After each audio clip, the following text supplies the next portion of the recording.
여러분 반갑습니다. 지난 금요일부터 말씀을 나누면서 제가 너무 행복해요. 이 기쁨의 교회에서 정말 기쁨을 제가 만끽하고 있는데, 오늘 우리가 함께 잠시 동안 묵상할 이 말씀의 내용은 우리 모두에게 매우 익숙한 말씀이죠. 예수님께서 제자들과 함께 배를 타고 호수 저편으로 건너가는 거죠. 건너가는 중에 바람과 물결에 이제 큰 바람과 큰 물결을 만나셨고, 큰 바람과 물결 앞에서 제자들이 어쩔 줄 몰라서 두려워했고, 그때 예수님은 주무시고 계셨고, 그리고 제자들이 예수님을 깨웠고 예수님께서 일어나셔서 먼저 바람과 물결을 잠잠케 하셨습니다. 그리고 나서는 예수님께서 가만히 계신 게 아니라 제자들을 뭐라고 하셨죠. 제자들에게 약간 꾸짖듯이 너희 믿음이 어디 있느냐 이렇게 물으셨습니다. 이 본문이 일단 우리의 삶을 보여준다고 생각이 됩니다. 왜냐하면 우리들의 삶 전부도 호수 저편이 있기 때문이죠. 우리도 지금 호수 저편을 향해서 건너가고 있는 중이죠. 그리고 예수님과 함께 가고 있다고 생각하고 건너고 있는 중입니다. 그러나 예수님과 함께 있다는 생각을 갖고 있어도, 예수님과 함께 실제로 있어도 풍랑은 옵니다. 예수님과 함께 있기 때문에 풍랑이 오지 않는 게 아니죠. 바람도 일어나고 물결도 일어나고 심각한 어려움들이 생기게끔 되어 있습니다. 예수님께서 함께 계시다는 것이 모든 풍랑으로부터 면제되는 것은 절대 아니죠. 풍랑이 오게 마련이에요. 근데 결국 제자들은 호수 저편으로 건너갔어요. 우리들도 건너가게 될 것입니다. 다만 호수 저편으로 건너갈 때 우리의 자세가 어떠냐에 따라서 못 건널 수도 있고, 배가 뒤집힐 수도 있고, 혹은 어차피 건너가게 될 건데 우리가 어떤 태도와 자세를 가지고 이 주님과 관계 속에서 건너가느냐에 의하여 그 이후에 우리가 맞이하게 되는 모든 새로운 의미의 풍랑과 바람들에 대하여 우리가 어떤 태도로 반응할 수 있느냐 하는 태도가 결정되기 때문에, 이 호수를 건너가는 우리들의 모든 태도가 오늘 본문에 비추어서 정돈될 필요가 있다는 생각을 하게 됩니다. 그리고 매우 중요한 질문을 오늘 본문을 통해서 하게 될 것입니다. 매우 평범하지만 그리고 매우 중요한, 그리고 질문에 대한 대답을, 우리가 어떤 대답을 마음속에 가지고 있느냐에 의해서 우리의 삶이 상당한 부분 결정될 것이기 때문에 그런 부분들을 우리가 함께 묵상했으면 합니다. 그런데 오늘 본문을 앞에 두고 제가 한 가지 질문을 하게 됐습니다. 어떤 질문인가 하면, 예수님께서 바람과 물결을 잠잠케 하신 이후에 제자들을 꾸짖으셨거든요. 너희 믿음이 어디 있느냐라고 하실 때, 예수님께서 제자들에게 너희 믿음이 어디 있느냐라고 말씀하실 때 그 믿음은 어떤 믿음이었는가 하는 것이죠. 바람과 물결 앞에서 두려워하고 죽을 것 같은 두려움 속에서 호들갑을 떨던 제자들에게 너희 믿음이 어디 있냐고 얘기하실 때 그 믿음이 뭘 기대하고 어떤 의미에서의 믿음을 얘기하신 것인가 하는 것이죠. 우리가 평범하게 생각하는 것처럼 뭐 그런 현실을 두고 그렇게 두려워해? 이거 너무 믿음 없는 거 아니야? 이 정도의 과연 그런 질문이겠는지, 아니면 좀 더 다른 의미들 혹은 더 깊은 의미들이 있는 것인지를 한번 질문을 해봤어요. 이 본문에 대고 제가 물어봤어요. 그리고 본문으로부터 답을 듣기 위해서 씨름하는 중에 제 나름대로 듣게 된 답이 있습니다. 저는 이렇게 상상력을 한번 발휘해 봤는데, 뭐냐 하면 기쁨의 교회에 처음부터 지금까지 일관되게 신실하고 성실한, 그리고 어떤 경우에도 실망시키지 않는 매우 신실하고 정직한 어떤 일꾼이 있다고 생각해 보겠습니다. 아마 여러분 모두일 수도 있겠고, 어떤 분들이 아마 떠오를 수도 있을 거예요. 마음속에 이분은 아마 그런 분일 거야. 항상 신실하고 항상 정직하고, 이분에게 어떤 일을 맡기면 절대 틀림이 없고, 어떤 모임에도 절대로 늦는 법이 없고, 정확하고, 어떤 일을 맡기면 완전히 맡겨도 되는 그런 분. 그리고 어떤 일이 있어도 좀처럼 당황하지 않고 아주 믿음으로 기도로 차분하게 모든 일들을 행하는 그런 분이 계시다고 한번 상상해 보세요. 근데 그분이 어느 날 너무 두려워하고 너무 놀라고 죽을 것 같이 힘들어하면서 나 힘들어 죽을 것 같아요 라고 하면서 어쩔 줄 몰라 하면서 불안해하고 당황해하는 모습을 봤을 때, 여러분의 담임 목사님이신 박성일 목사님은 어떻게 반응하시겠습니까? 그까짓 것 가지고 그렇게 뭘 두려워해요? 이렇게 비난하시겠습니까? 아니면 이분이 평생에 그런 분이 아닌데 이번에 이분이 겪은 문제가 얼마나 심각하고 힘든 문제면 이분이 이렇게 반응할까? 정말 굉장히 어려운 문제인가 보다 라고 그분 편에 서서 그분을 이해하는 관점으로 대하실까요? 박선영 목사님 여기 안 계셔가지고 지금 답을 들을 수가 없는데 저는 당연하게도 후자일 것 같아요. 늘 신실했고 늘 정직했고 늘 진실되게 일해왔던 그분, 어떤 경우에도 당황하지 않고 인간적 불안함과 두려움을 떨쳐내고 늘 믿음으로 견고하게 서왔던 그분이 어쩔 줄 몰라 하면서 당황하고 불안해하고 막 죽을 것 같은 두려움 속에서 막 벌벌 떠는 모습을 본다면 뭘 그런 것 같고 그래요? 좀 이상하시네. 이렇게 말할 수가 없어요. 그렇죠? 아니에요? 그렇습니다. 그리고 당연히 얼마나 힘들면 이런 분이 이렇게 귀한 분이 얼마나 힘들고 고통스러우면 그 상황이 얼마나 어려운 상황이길래 이분이 이렇게 반응하고 있는가라고 묻는 게 당연해요. 여러분 생각해 보세요. 예수님의 제자들은 대다수가 어부 아닙니까? 어디에서 태어났어요? 갈릴리 바닷가에서 태어났어요. 지금 장소는 갈릴리 바다입니다. 갈릴리 바닷가에서 태어나서 거기서 어릴 때부터 자라서 잔뼈가 굵었어요. 다시 말하면 갈릴리 바다에서 평생 어부 생활하면서 갈릴리 바다에 관해서는 완전 베테랑들이죠. 모르는 게 없어요. 바람이 불면 이 바람이 어떤 의미인지, 물결이 일면 이 물결이 어떤 정도로 앞으로 영향을 미치게 될 것인지에 대해서 정말 눈 감고도 알 수 있을 법한 사람들이 바로 이 사람들입니다. 예수님은 직업적으로 말하자면 목수. 그 목수가 어부들한테 그 어부들이 잔뼈가 굵은 그 갈릴리 바다에서 일어난 풍랑 앞에서 두려워하는 그 어부들에게 뭘 이렇게 두려워해? 이런 것 같고 이렇게 말하는 의미는 좀 아닐 것 같아요.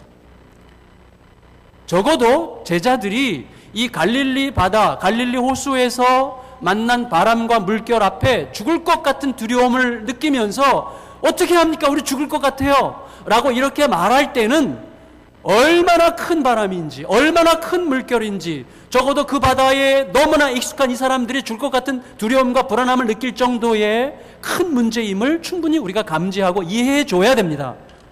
누구나 이해할 수 있는 거예요. 그거는 얼마나 힘들면 이분이 그럴까, 얼마나 힘들면 이 바다의 베테랑들이 이렇게 두려워할까, 그렇게 이해해 줘야 되는 거예요. 그렇다면, 그런 것을 전제한다면 예수님께서 제자들에게 너희 믿음이 어디 있느냐라고 말씀하실 때 그 믿음의 내용은 단순하게 뭐 이렇게 두려워해, 이런 의미는 아닐 수 있다는 것이죠.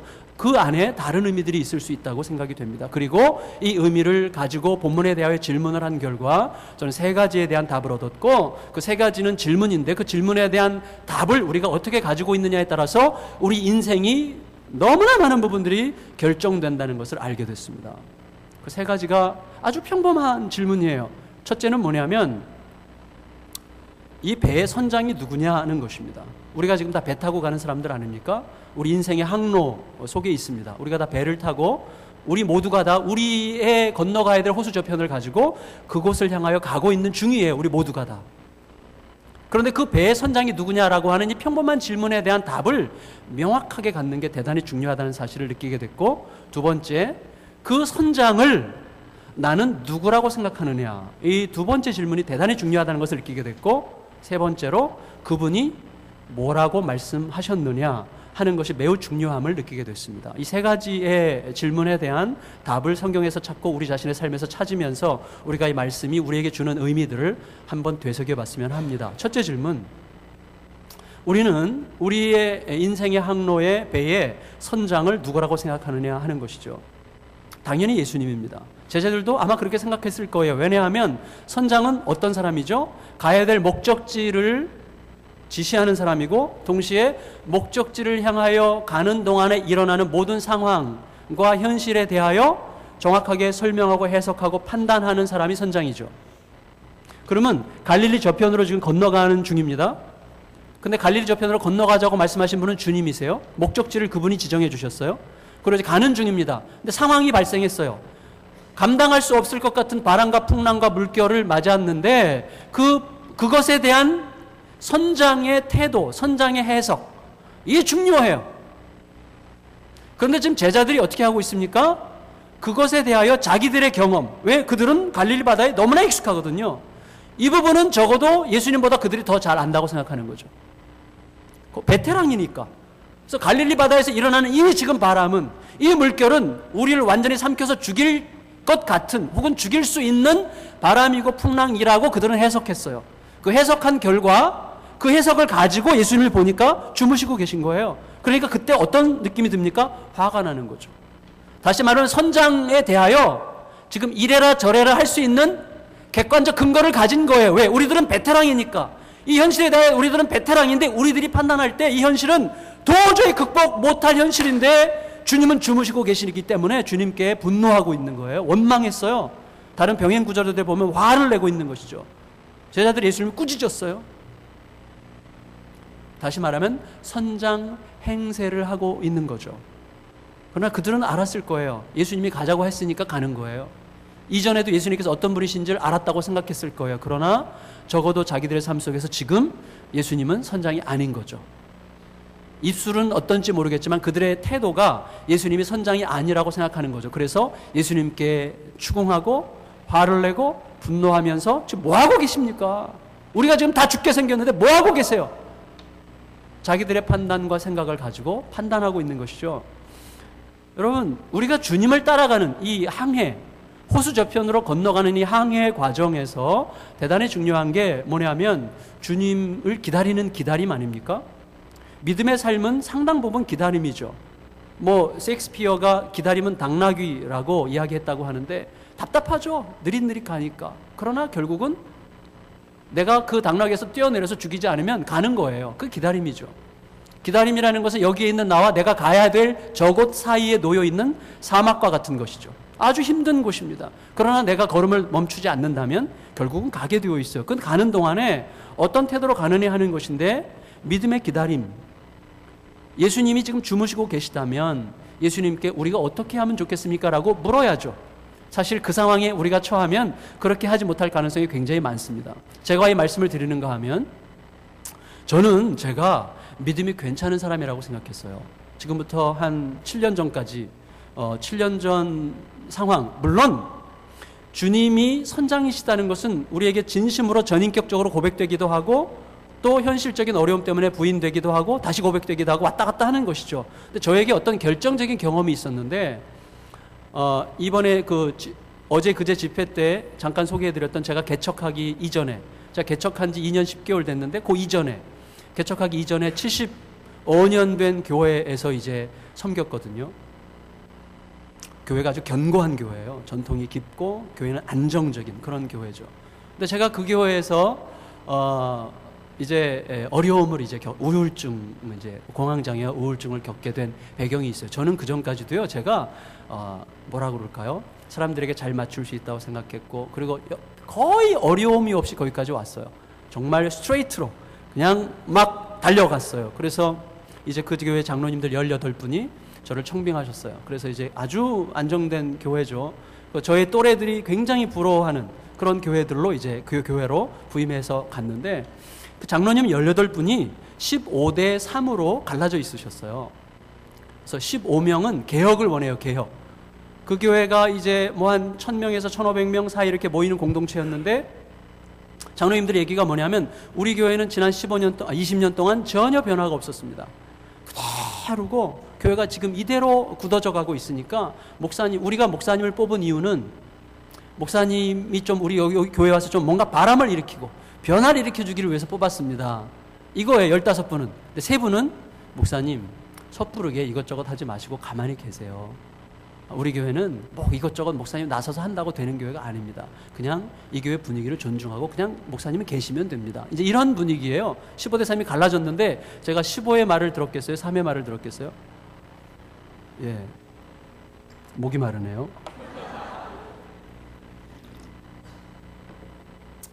얘기를 들어보니까 그 전해에 한 3천만 원 정도 들여가지고 막 열심히 그 가을에 10월 달, 11월 달 2달 동안 막 열심히 전도를, 한 달인가 열심히 전도를 했는데, 전도 집회하는 날 6명이 왔대요. 세 가족이 6명. 그 얘기를 하시면서 뭔가 좀 변화를 일으켜달라고. 그래서 알겠다고. 그래서 제가 좀 이렇게 약간 그 공격적인 성향이 있어요. 지금은 이제 많이 하나님께서 죽여주셨는데, 그런 부분이 있어가지고 한번 이왕이면 해보자. 이 교회가 어떤 패배주의에 빠져 있지 않고 뭔가 변화를 일으키기 위해서 뭔가를 해보자. 그래서 아주 일찍부터 릴레이 기도를 하면서, 사실 제 성향 항상 그렇게 좋아하는 건 아닌데 막 이제 원하니까 교인들이 막 돌린 거예요. 그리고 막 작정하고 전도 막 작정하고 다니고 한 2-3달 정도를 그렇게 집중해서 했어요.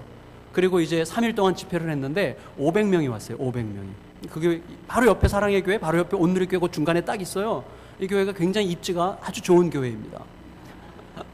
젊은 사람들은 양쪽으로 다 가는 교회죠. 그런데 이제 막 몰려온 거예요. 그리고 180명이 그날 등록을 했어요.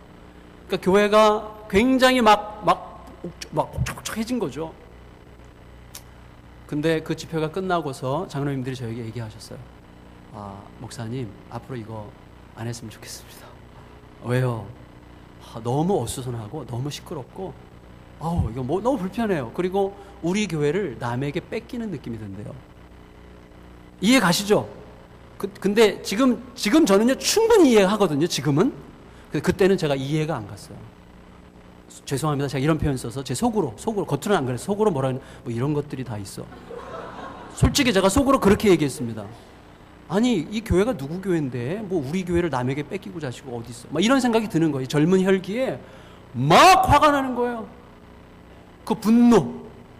왜 이 사람들은 교회에 주인 의식을 가져야지 주인 행세를 하는가? 이런 생각 때문에 막 화가 나가지고 못 견디는 중에 이제 몇몇 장로님들과 대립 관계가 생긴 거예요. 자, 막 이제 역정을 내면서. 자, 이래봬도 역정을 내는 사람입니다. 그래서 막 역정을 냈어요. 그러면서 이제 제가 스트레스가 너무 심하게 쌓여가지고요. 내가 과연 이 교회에서 목회를 해야 되나. 이런 스트레스 때문에 사실은 지금 생각하면 다 제 잘못이에요. 전부 다 진짜. 제가 너무 급했고 제가 너무 자신만만했어요. 그래서 자기 스스로 못 이겨가지고 제가 밤잠을 이제 1주, 2주, 3주 밤잠을 거의 못 잤어요. 2, 3주를 못 자니까 사람이 정말 거의 폐인이 되더라고요. 그러면서 뭐가 왔는데 심장이 이제 떨리기 시작하면서 공황장애가 왔어요. 그리고 병원에 입원을 했어요. 입원을 해서 이제 우울증 진단을 받고 병원 치료를 이제 받고 왔다 갔다 이제 통원 치료를 하면서 약을 타서 먹으면서 그 이후로부터 한 8개월에서 10개월 정도를 계속 치료를 받았어요. 아무것도 못했어요. 오직 주일 설교. 주일 설교도 겨우겨우 몸무게가 막 계속 빠지고 너무너무 힘든 시간을 보냈습니다. 근데 거의 이제 끝 무렵, 저는 이제 기적적으로 치료를 받았는데 거의 끝 무렵에 누가복음을 읽는데요. 누가복음 6장 26절에 이렇게 되어 있었어요. 모든 사람에게 칭찬을 받는 자에게 화가 있도다. 너희 조상들이 거짓 선지자들에게 이와 같이 하였느니라. 여러분, 이전에도 많이 읽던 그 말씀이 그날 제 가슴에 쏙 들어오더라고요. 모든 사람에게 칭찬을 받는 자에게 화가 있도다. 너희 조상들이 거짓 선지자들에게 이와 같이 하였느니라. 그 말씀이요, 제 가슴을 정말 칼처럼 확 꽂더라고요. 그 앞에서 제가 무릎을 꿇고요, 엄청나게 회개하면서 울었습니다. 왜냐하면 제 속에 얼마나 많은 독이 쌓여 있었던가를 그때 알게 됐어요. 제가 그 이전에, 그 교회에서 목회하기 이전에 12년 동안에 이제 한 교회에서 7년, 한 교회에서 5년 동안 부교육자 생활을 했거든요. 충현교회라는 곳에서 7년, 안산 동산교회라는 교회에서 5년. 둘 다 이제 뭐 대형교회죠. 10,000명 뭐 이상 넘어가는 대형교회들인데 그 두 교회에서 제가 목회 기획을 담당을 하면서 교회 전체를 이제 기획하고 뭐 그리고 그런 거죠. 성도들이 제가 이제 안산 동산교회에서는 대예배 설교를 한 달에 2번. 그 목사님이 너무 이렇게 그런 것들 잘해 주셨어요. 그래서 부교육자랑 주일 강단을 나눠서 하셨어요. 교회가 이제 두 곳에 있었기 때문에 왔다 갔다 하면서 1년에 2달은 주일 대예배 설교를 하는 거예요. 설교 끝나면 성도들이 와 와서 얘기하는 거, 목사님 너무너무 오늘 은혜 받았어요. 목사님이 매주 하시면 좋겠어요. 제가 지금은 알아요. 그게 알랑방구에 불과하다는 것을 지금 아는데 그때는 속은 거예요. 내가 꽤 잘난 줄 알고요. 제가 담임 목회 해보니까요, 부목사는 아무리 해도 부목사예요. 완전히 다르. 그 위치 자체가 완전히 달라요. 너무나 다른. 근데 그때 저는 막 성도들이 하도 와서 막 우리 목사님 나중에 우리 교회 담임 목사로 오실 거죠? 막 이러고 뭐 그러니까 성도들의 그 말 독이더라고요. 독.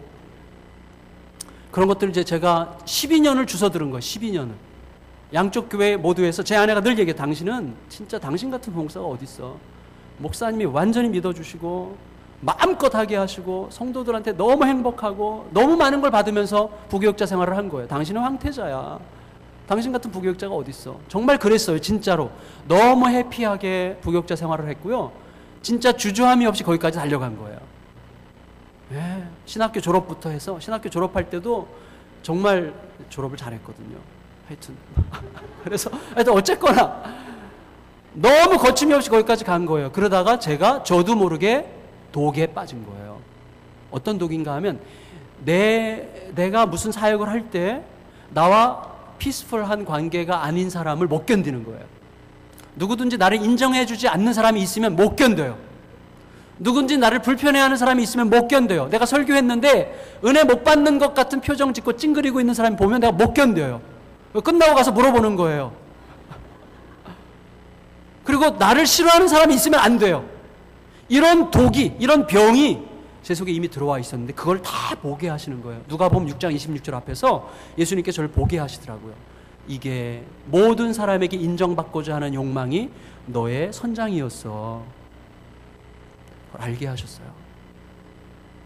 얼마나 많이 제가 회개했는지 모릅니다. 제가 모른 채 여러분 그 지난 12년 동안요 제가 뭐 교만 떨었겠어요? 아닙니다. 사람들이 다 저에게 겸손한 사람이라 그랬어요. 얼마나 제가 잘 속였습니까? 겸손한 목사님, 정 목사님 진짜 겸손하면서도 말씀도 좋고 사역도 잘하고 진짜 정 목사님 같은 분이 어디 있어요? 이런 얘기를 너무 많이 들은 거예요. 다 속은 거죠. 제가 하나님 앞에서 정말 처절한 죄인인데 저도 모르게 겸손한 척을 얼마나 잘했는지요. 근데도 제가 모든 사람에게 인정받을 만한 조건을 만들고 그 조건 안에 편안하게 앉아있는 것, 그게 저의 선장이었다는 것을 그때 깨닫게 된 거예요. 정말 많이 회개했습니다. 많이 울었습니다. 그리고 그 회개 끝에 제가 이렇게 하나님 앞에 결단하며 기도했어요. 하나님, 저를 별로 안 좋아하는 사람들이 얼마든지 있을 수 있음을 인정하겠습니다. 왜냐하면 그 교회, 개척하기 이전에 그 전통 75년 된 그 교회는요, 성도들 중에 일부, 한 1,500명 중에서 한 30명 정도는요, 저를 안 좋아해요. 그분들. 안 좋아한다는 것을 노골적으로 표시해요. 노골적으로. 예배 시간에 이렇게 하고 들어요, 이렇게. 그래서 설교 끝나면 또 설교 가지고 막 이렇게 소위 씹고 그러는 거예요. 근데 그런 거를 제가 보는 거가 못 견디겠는 거예요. 그런 자세로 앉아 설교 듣는 거 막 가서 막 뭐라고 해주고 싶은 거예요. 근데 그게 그분들의 문제가 아니라는 것을 제가 알게 된 거죠. 그런 상황을 견디지 못하는 내 자신의 문제. 그래서 하나님 앞에 기도하길, 하나님, 제 설교를 듣고 은혜가 없다고 말할 수 있는 사람들이 얼마든지 있을 수 있음을 제가 인정하겠습니다. 나 같은 목회 스타일을 별로 안 좋아하는 사람이 얼마든지 있을 수 있음을 제가 인정하겠습니다.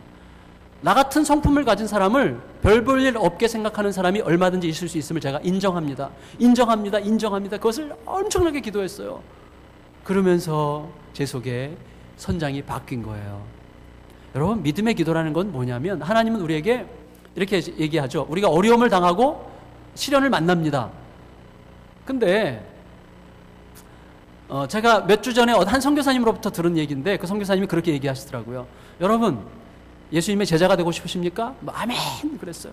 여러분, 예수님과 정말 신실한 관계 속에 살고 싶으십니까? 아멘. 예수님의 분량에 잘하고 싶으십니까? 아멘.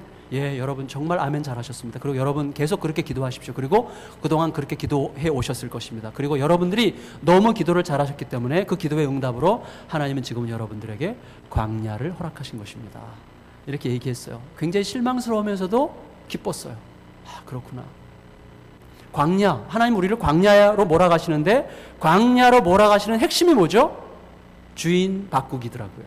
선장 바꾸기더라고요. 어느새 내가 선장이 되어 있는 그 상태에서 자리를 다시 바꾸는 시간이 광야의 시간이더라고요. 광야에 들어가서 선장이 바뀌는 순간 우리들의 삶 속에 새로운 출발점이 일어나는 것을 그때 알게 됐습니다. 예수님께서 제자들에게 정말 그 부분을 원하셨다고 생각합니다. 진짜 선장이 누구냐? 너희들의 이 태도는 선장이 누구냐를 모르는 태도다라고 지적하신 셈이라는 것을 느끼게 됐어요. 두 번째는, 나는 그 선장을 누구라고 생각하느냐 하는 거예요. 이게 왜 그렇게 중요한가 하면요, 25절 한번 보시기 바랍니다. 25절 같이 한번 읽어볼까요? 시작. 그들이 두려워하고 놀랍게 여겨 서로 말하되 그가 누구이기에 바람과 물을 명함에 순종하는가 하더라. 여러분 보세요. 저를 보십시오. 예수님께서 그동안 제자들과 함께 거의 24시간 함께 지내셨습니다. 제자들은 예수님에 대해서 잘 알고 있다고 생각했을 거예요. 그리고 예수님의 예수님과 12제자의 서클 외에 다른 외부 사람들이 예수님에 대하여 제자들에게 물을 때 제자들이 자랑스럽게 우리 예수님은 이런 분이셔라고 많이 얘기하면서 다녔을 거예요. 그런데 지금 제자들은 이렇게 고백하고 있습니다. 와, 우리는 예수님께서 바람과 물결을 이렇게 잠잠케 하시는 분이신 줄 예전에 미처 몰랐어. 그렇죠? 그 고백이죠. 이 사람이 누구이기에 바람과 물결을 잠잠케 하시는가? 이 말은 뭡니까? 예전엔 진짜 미처 몰랐던 예수님이네. 예수님을 알았지만 사실 모른 거죠. 그렇죠? 그리고 이전까지 이들이 적어도 바람과 물결과 풍랑을 잠잠케 하시는 예수님이라는 컨셉을 가지고 있었다면 이 상황에서 다르게 반응했겠죠. 그렇죠? 그러니까 예수님에 대해서 알고 있었지만 사실은 모르고 있는 거예요. 내가 나를 당황시킬 만한 현실에 대한 지배력을 가지신 예수님이라는 사실은 모르고 있는 거예요. 예를 들면 이런 거죠. 저희 둘째 아이가 지금 대학교 3학년 나이인데 그 아이가 6살 때 아침에 제가 이제 부교육자 생활을 할 때 아침에 일어났는데 그날따라 제가 굉장히 배가 고팠습니다. 그래서 아내에게 여보 밥 좀 빨리 줘. 그랬더니 아내가 조금만 기다리세요. 그리고 부엌에 들어가서 달그닥 하면서 준비하다가 갑자기 나와서 여보 미안해. 쌀이 떨어진 걸 내가 몰랐네. 그래 얘기를 했어요. 그러니까 제가 좀 역정을 냈어요. 제가 역정을 좀 가끔 냅니다. 배가 고플 때. 그래서 막 여보 어떻게 된 거야? 뭐 하느라고 쌀을 어떻게 안 사다 놨어? 그러니까 아내가 너무 미안해 하면서 조금만 기다려. 그러더니 6살짜리 아이를 슈퍼마켓에 보냈어요. 슈퍼마켓에 갔다가 이 아이가 오는데 까만 봉다리에 뭐가 들었어요? 2-3개가. 그게 뭐냐면 햇반이 들었더라고요. 햇반 아시죠? 예, 그 마이크로웨이브에다 넣어가지고 이렇게 데펴 먹는 거. 햇반을 갖고 오면서 이 아이가 하는 말이 뭐였는가 하면 이거였어요. 엄마 아빠 여기 쌀이 몇 개 들었게? 그러는 거예요. 야, 그럼 우리가 어떻게 하냐? 근데 자기는 안 돼요. 어떻게 알았어? 2,000개가 들었다는 거예요. 2,000개가. 그래? 어디 줘봐. 보니까 진짜 써 있더라고요. 2,000 쌀밥 이렇게. 그래서 제가 그때 진리를 배웠어요. 뭐냐면 이 아이의 그 머릿속에는요 경기도 이천이라는 그 단어는 없어요. 6살짜리 머리에는 경기도 이천이 없어요. 이천과 쌀이 연결이 안 돼요. 이 아이는 2,000 그러면 무조건 숫자 2,000이에요. 그래서 이 아이가 2,000이라는 단어를 보면 항상 이 아이는 숫자 2,000으로 해석하고 확신하면서 얘기하는 거예요. 엄마 아빠를 훈계하더라니까요. 여기 몇 알 들었는지 아세요? 그렇게 되는 거예요. 여러분, 우리들 속에 우리가 하나님을 알고 있다고 하지만 모릅니다. 제자들 예수님을 알고 있다고 생각했지만 와, 이분이 어떤 분이길래 바람과 물결까지 잠잠케 하시는 분이셔? 와, 예전에 미처 몰랐어 라고 말할 수밖에 없는 자들이 우리들이에요. 우리들이 예수님에 대해서 굉장히 많이 아는 척하지만 삶에서 우리들이 살아가는 모습을 보면, 삶의 결과물과 삶의 선택하는 태도를 보면 우리들이 하나님을, 예수님을 얼마나 모르고 있는 사람인지 우리가 뻔히 드러나지 않습니까? 솔직히 뻔히 드러나는 거예요. 모르는 거예요, 솔직히. 여러분, 우리가 달란트 비유 좋아하지 않습니까? 달란트 비유 자주 듣죠. 달란트 비유 하나님 나라 비유 중에 하나인데 잘 생각해 보세요. 5달란트 받은 자가 있고 2달란트 받은 자가 있고 1달란트 받은 자가 있습니다. 그러면 5달란트 받은 자와 2달란트 받은 자는 남겼죠. 5달란트와 2달란트를 남겼죠. 1달란트 받은 자를 못 남겼어요. 우리들의 관심은 누구에게 있습니까? 5달란트, 2달란트 받은 사람처럼 남기는 삶을 살아야 되겠다. 예, 남기는 게 중요합니다. 물론 그 비유의 핵심은 그게 아니지만 하여튼 남기는 것에 대해서 지금 예수님께서 긍정적으로 말씀하셨어요. 그렇죠? 긍정적으로. 우리도 남기는 삶을 살고 싶은데 문제는 그 비유에 이 두 사람, 5달란트 받은 사람과 2달란트 받은 사람이 어떻게 해서 남겼는지에 대한 답이 없다는 거예요. 성경에서 그 찾아보신 분 있으십니까? 없어요. 남겼다는 얘기는 있는데 어떻게 해서 남겼는지에 대한 답은 없어요, 성경에. 마태복음 25장에 보면 없습니다. 근데 힌트가 있는 거예요. 그 힌트가 뭐냐면 1달란트 받은 자가 힌트예요. 1달란트 받은 자에 대하여 성경은 그가 어떻게 해서 못 남겼는지에 대하여 말하고 있어요. 그 사람의 힌트죠. 이 사람은 어떻게 해서 못 남겼죠? 달란트를 땅에 묻어뒀죠. 왜 묻어뒀죠? 무서워서. 왜 무서웠죠? 주인한테 맞아 죽을까봐. 왜 주인한테 맞아 죽을까봐 생각했습니까? 주인은 무서운 사람이기 때문에예요. 그가 나중에 주인 앞에 회개하고 계산할 때 이렇게 얘기하죠.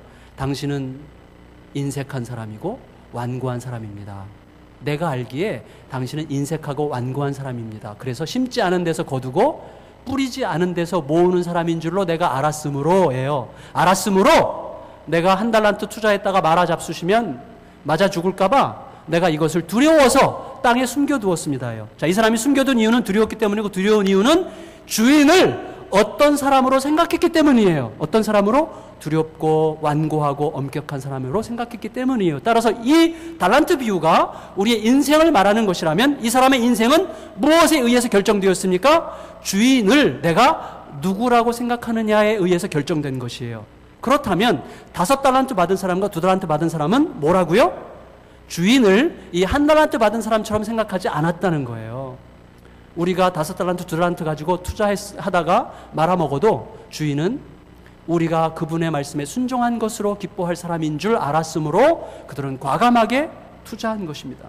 우리가 하나님을 대할 때 하나님은 우리의 성공과 실패에 민감하지 않으시잖아요. 우리가 성공했기 때문에 칭찬하시고 실패했기 때문에 하나님께서 책망하십니까? 아니잖아요. 우리가 하나님과 동행하는 그 매 순간의 그 프로세스 자체에 대해서 하나님이 기뻐하시고 즐거워하시지 않습니까? 그게 우리 하나님의 모습이잖아요. 그렇죠? 근데 그 모습이 무엇에 의해서 결정된다고요? 내 속에 그분을 누구라고 생각하고 있느냐에 의해서 결정되는 거예요. 그게 우리의 인생입니다. 예수님께서요, 제자들에게 물으시는 거예요. 야, 너희들은 나를 누구라고 생각하길래 이렇게 두려워하느냐예요. 이 바람과 풍랑, 이런 것 가지고 두려워해가 아니라 너희는 도대체 나를 누구라고 생각하길래 이런 문제 앞에서 이렇게 심각하게 두려워하느냐예요. 저희 딸아이가, 제가 이제 아이가 셋인데 딸 공주 기집애 이렇게 셋이 있는데, 막내 기집애를 제가 꼬맹이를 만일에 데리고 나가서요, 놀이터에 이제 손잡고 이렇게 놀러 나가는데 이 아이가 계속 두려워하는 거예요. 왜 이렇게 무서워해? 아빠, 누가 와서 나를 데려가거나 나를 잡아가거나 나를 때리면 어떡해요? 무서워요. 내 손잡고 가면서. 제가 걔한테 물어. 너 나를 누구라고 생각하길래 그렇게 두려워하느냐? 그러지 않겠어요? 얘가 도대체 나를 누구라고 생각하길래 이렇게 지금 겁을 집어먹고 있는 거예요. 아빠는 매가리가 없고 힘이 없고 아빠는 나를 지켜줄 수 없는 분이기 때문에 두려운 거죠. 예수님께서 물으시는 거예요. 너가 이 땅에서 행동하고 너가 이 땅에 선택하는 모든 삶의 기준과 너의 모든 태도들은 너가 나를 누구라고 생각하느냐와 필연적으로 연결되어 있는 거다. 제자들이 그걸 물으시는 거예요. 너희는 나를 누구라고 생각하고 있는 거니? 그 믿음을 지금 말씀하고 계시는 것이죠. 마지막 3번째로요. 예수님께서 제자들에게 너희의 믿음이 어디 있느냐라고 물으실 때 3번째 물음에 들어있는 것은 뭡니까? 그 선장이 뭐라고 말씀하시느냐.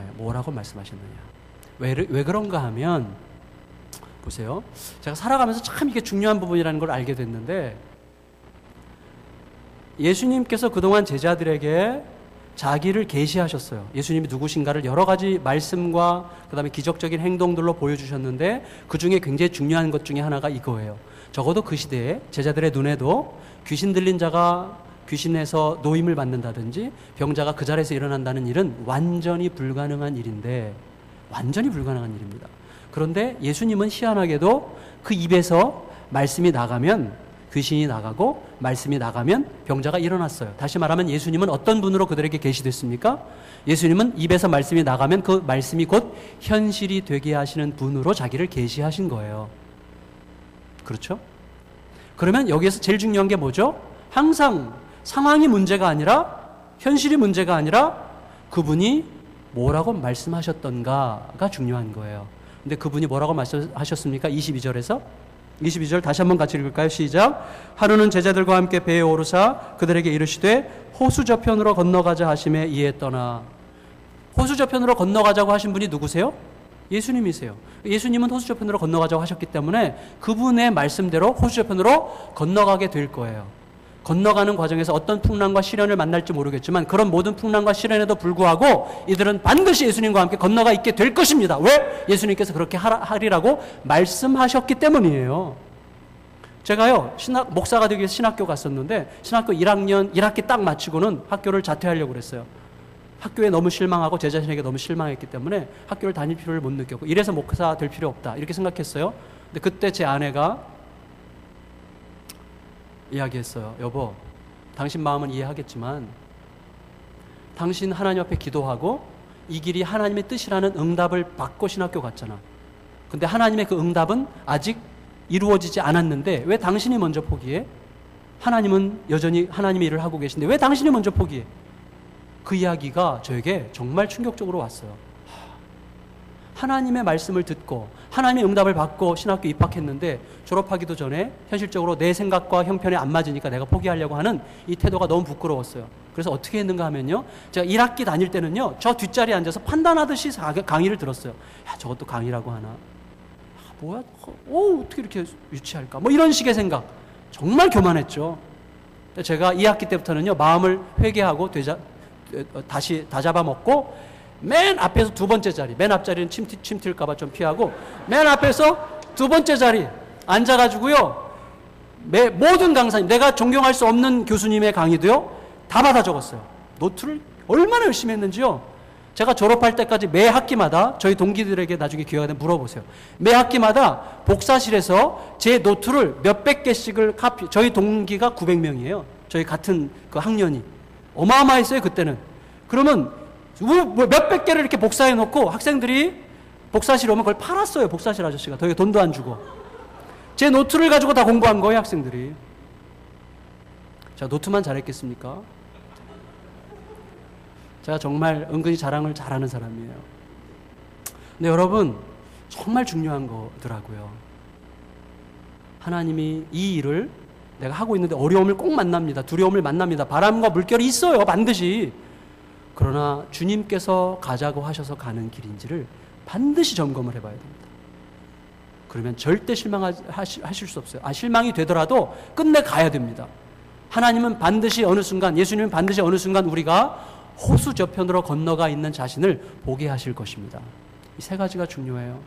이 세 가지, 이 배의 선장은 누구냐, 나는 그 선장을 누구라고 생각하느냐, 그리고 그가 뭐라고 말씀하셨는가를 늘 깊이 생각하게 되면요, 저는 정말 뼈저리게 경험하고 지금도 계속 경험하며 살아가고 있는데 뭐냐면, 내가 어떤 처지와 형편 속에 있든지, 내가 정말 완전히 끝장난 것 같은 상황에서도 안 해요.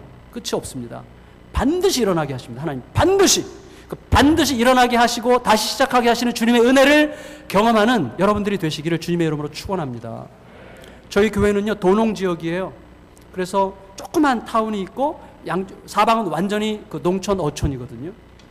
그러니까 성도들 중에 지금 젖소 농장 하시는 분, 양계장 하시는 분, 뭐 별의별 분들이 다 계세요. 그래서 막 때가 되면 우유 갖다 주시고, 때가 되면 계란 갖다 주시고, 야채 갖다 주시고, 막 그런 일들이 많아요. 굉장히 재밌습니다. 근데 어떤 그 근처에 사시는 우리 교회 아닌 장로님이신데 계란을 계속 저에게 대주셨어요. 너무 맛있더라고요. 한번 제가 여쭤봤어요. 장로님이 계란이 어떻게 생긴 계란입니까? 그랬더니 앞마당에서 키운대요. 근데 목사님, 재미있는 얘기 해드릴까요? 그래요. 얘기해 주세요. 이분이 그 계란을 어떻게 얻는 계란인가 하면, 양계장에 보면요, 폐계가 있어요. 폐계. 다시 말하면 그 알을 낳다 더 이상 못 낳아가지고 이제 그 가축 사료로 500원씩 파는 그 닭이 있어요.